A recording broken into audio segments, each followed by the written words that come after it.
हाल ही में हुए विधानसभा चुनाव में भले ही कांग्रेस सत्ता में वापसी ना कर पाई हो, लेकिन कांग्रेस में इस्तीफे का दौर शुरू हो गया था। इसी को लेकर कांग्रेस महानगर अध्यक्ष संदीप सहगल जी ने भी पार्टी आलाकमान सहित कांग्रेस मुख्यालय को अपना इस्तीफा भेजा था, लेकिन पार्टी आलाकमान सहित कांग्रेस मुख्यालय ने उनका इस्तीफा नामंजूर करते हुए दोबारा उनकी महानगर अध्यक्ष पद पर ताजपोशी कर दी है। इसी पर बात करने के लिए हमारे साथ मौजूद हैं कांग्रेस के नवनियुक्त महानगर अध्यक्ष संदीप सहगल जी। संदीप जी, आपको पहले तो बहुत बहुत शुभकामनाएं। पार्टी ने आपको दोबारा से फिर से महानगर अध्यक्ष पद की जिम्मेदारी दी है, किस तरीके से देखते हैं, क्या रणनीति रहेगी? बहुत बहुत धन्यवाद सिद्धार्थ भाई।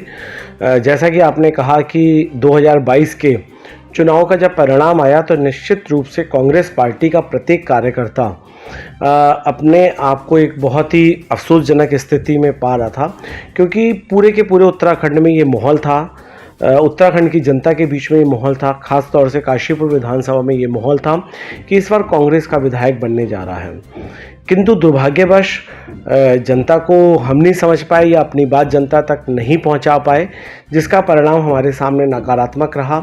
और काशीपुर में भी और उत्तराखंड में भी कांग्रेस की सरकार और काशीपुर में कांग्रेस का विधायक नहीं बन पाया। इसी को अपने नैतिक जिम्मेदारी स्वीकार करते हुए मैंने भी अपने पद से इस्तीफा दे दिया था, जैसा कि आपने कहा। किंतु कांग्रेस पार्टी का प्रत्येक कार्यकर्ता एक अनुशासित कार्यकर्ता है। हाईकमान का आदेश हुआ कि अभी हम सभी लोग एकजुट होकर कांग्रेस पार्टी को फिर से उठाते हैं, फिर से मजबूत करते हैं। और एक ये संघर्ष का दौर है। इस संघर्ष के दौर में कोई भी व्यक्ति घर नहीं बैठ सकता। आदरणीय प्रदेश अध्यक्ष श्री करण महाराज जी का आभार व्यक्त करता हूं कि इस संघर्ष के दौर में जिस प्रकार से वो पूरे उत्साह के साथ, जोश के साथ और प्रत्येक मेरे जैसे छोटे छोटे कार्यकर्ताओं को घर से निकालकर फिर से जनता के बीच में संघर्ष के लिए भेज रहे हैं, वो वाकई में बधाई के पात्र हैं।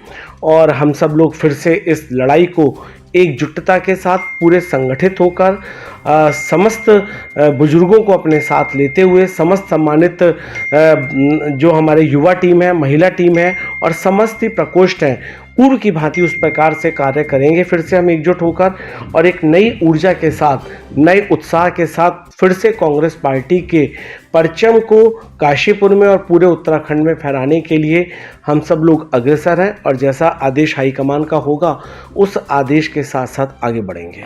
2023 का निकाय चुनाव भी नज़दीक है। क्या कांग्रेस पार्टी की फिर वही गलतियां दोहराएगी जो अभी बीते 2022 के विधानसभा चुनाव में की गई थी?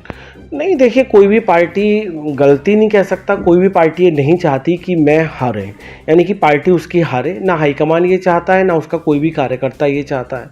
लेकिन कहीं ना कहीं कुछ ना कुछ पॉलिसियाँ ऐसी होती हैं कि या तो विपक्ष हावी रहता है या हम अपनी बात जनता तक सही मायनों में नहीं पहुंचा पाते। जबकि पूरे उत्तराखंड में और पूरे देश में इस समय बेरोजगारी है, महंगाई है, लोगों के बीच में एक द्वंद्व चल रहा है कि वो किस दिशा में जाएं। उसके बावजूद भी कहीं ना कहीं लोग पथभ्रष्ट हैं, तो उसके लिए थोड़ा समय चाहिए होता है। हम लोग फिर से अपनी बात पहुंचाएंगे। और मुझे लगता है कि निकाय चुनाव में उत्तराखंड में जो विधानसभा नहीं आ पाई, पूरे के पूरे नगर निगम और नगर निकाय में कांग्रेस पार्टी का परचम लहराएगा। तो ये थे हमारे साथ कांग्रेस के नवनियुक्त अध्यक्ष संदीप सहगल जी, जिनका साफ तौर पर कहना था कि निकाय चुनाव में कांग्रेस पूर्ण बहुमत से विजय होगी। साथ ही उनके द्वारा संगठन को साथ लेकर चलने की पूरी कोशिश की जाएगी। सिद्धार्थ शर्मा, सुरागीलाल न्यूज, काशीपुर। उत्तराखंड की खबरों से जुड़े रहने के लिए आप हमें सभी सोशल मीडिया प्लेटफॉर्म्स पर सब्सक्राइब, लाइक और फॉलो कर सकते हैं। धन्यवाद।